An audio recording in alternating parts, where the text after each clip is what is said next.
নাই মই মানে এনে শুনলো যে পানবাৰ দেনে এনে কাম হয় মই আজি আহিছো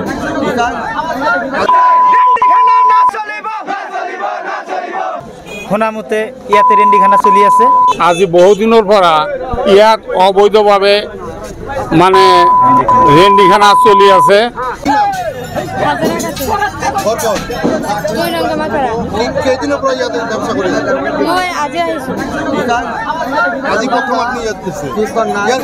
ঘৰৰ মালিকৰ নাম মই নাজানো মোক কল কৰি আনিছে কোনে কল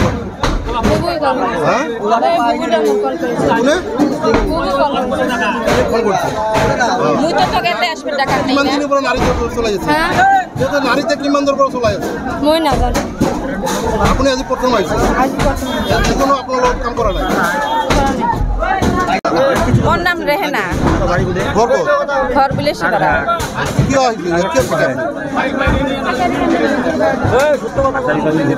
মই মানে এইগিলাতো নামো নাই মই মানে এনে শুনলো যে পানবাৰ দেনে এনে কাম হয় তা আজি মানে মই এই মাত্ৰ খালি আসি ঢুকলো হ্যাঁ নারীতে ব্যবসায় চলে যাবে হ্যাঁ হ্যাঁ নারীতে ব্যবসায় চলে নাকি নারী মানে নারীতে ব্যবসায় চলে নাকি হ্যাঁ চলে হ্যাঁ ইমান করে ঘৰৰ মালিকেৰ নাম কি মালিকেৰ নামটা মই নাজানো মই নতুন আহিছো মই নাজানো এই মাইকীজনৰ নাম নাজানে মাইকী মানে নাম মই আসলে নাজানো জানিলে মই কইল হয় কিমান দিনৰ পৰা চলাই আছে মই তো নাজানো মোৰ স্বামী মৰিবা মানে 1.5 বছৰ হ'ল 2 বছৰ 2.5 বছৰ হ'ল তা মই এই মানে ঘৰতে আছিলো মই এই সেদিনকে হেসু যে ইয়াত কাম কৰে এই মাত্ৰ আহি গেল টুকিলো এলা মই কোনো দেখুয়ে নাই এইটো ঘৰত কিমান দিনৰ পৰা এনেকা ব্যৱসায় চলি আছে হ্যাঁ মই 3 দিন আছে 3 দিন আপনি আছে 3 দিনৰ পৰা আপনি দেখা পাইছে ইয়াত যাই ব্যবসায় চলি আছে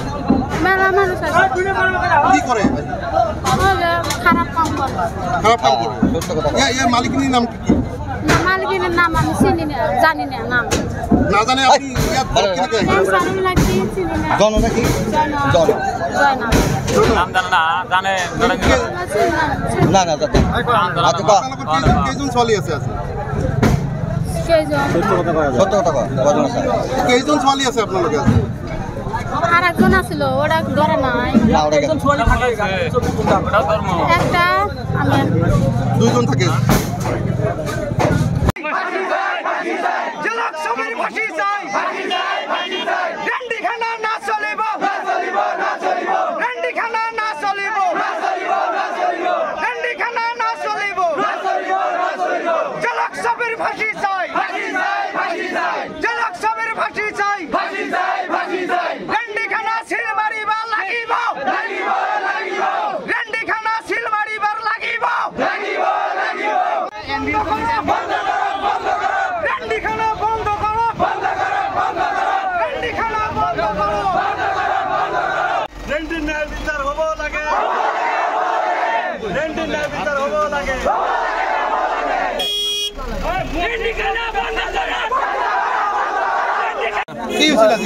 মোর ঘর ইয়াতে মই ইয়াতে থাকো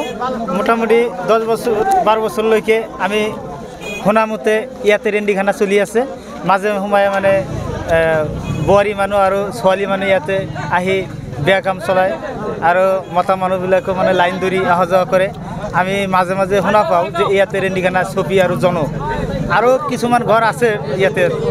আপোনালোকে ভালকৈ তদাৰক কৰিলে মানে আইনৰ জৰিয়তে তদাৰক কৰিলে সব গম পাব নিশ্চয় আজি আমাৰ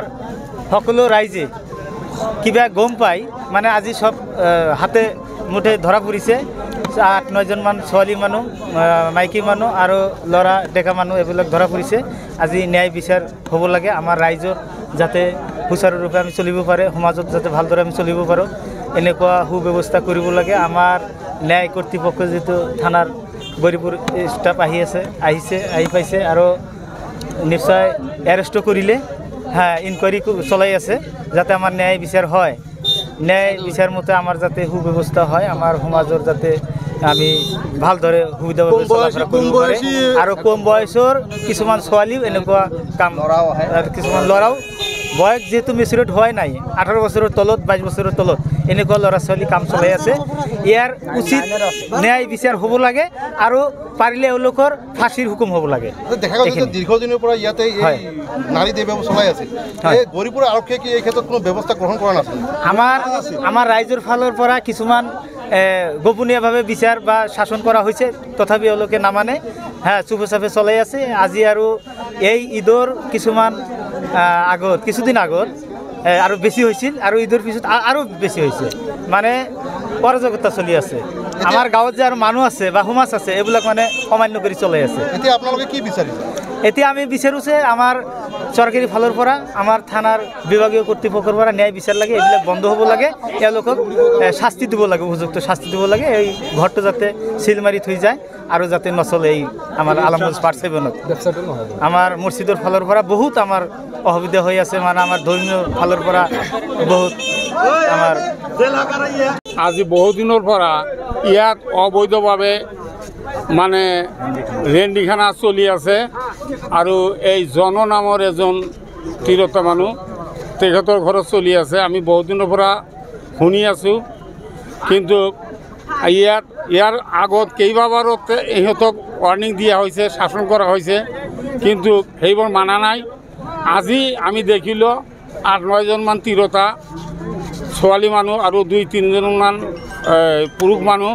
আজি ধৰা পৰিছে। অঞ্চলৰ ৰাইজে ধৰি ইয়াত গৌৰীপুৰ থানাৰ পৰা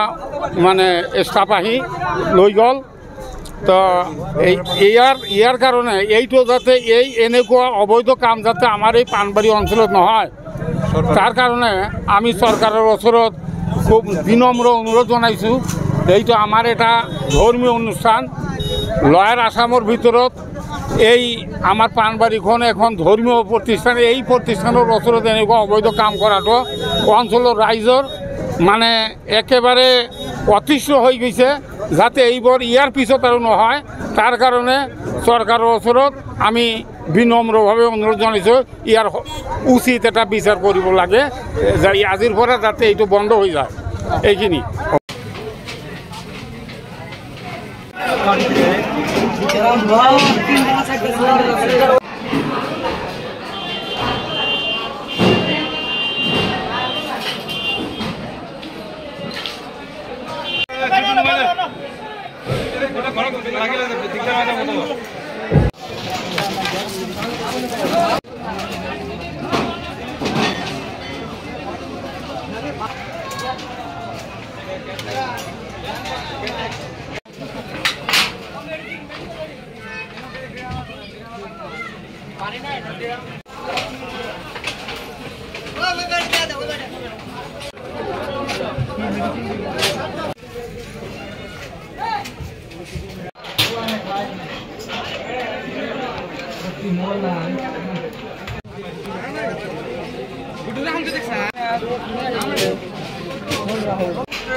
বাইক বাইরে সিরা হয়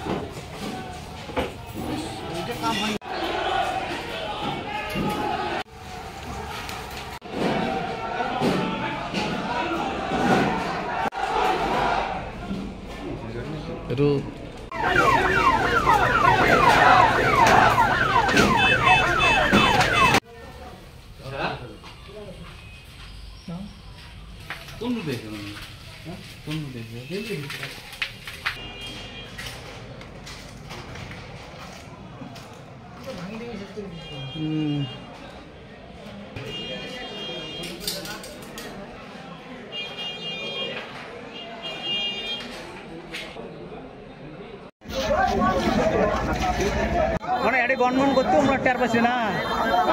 একবার ছাপা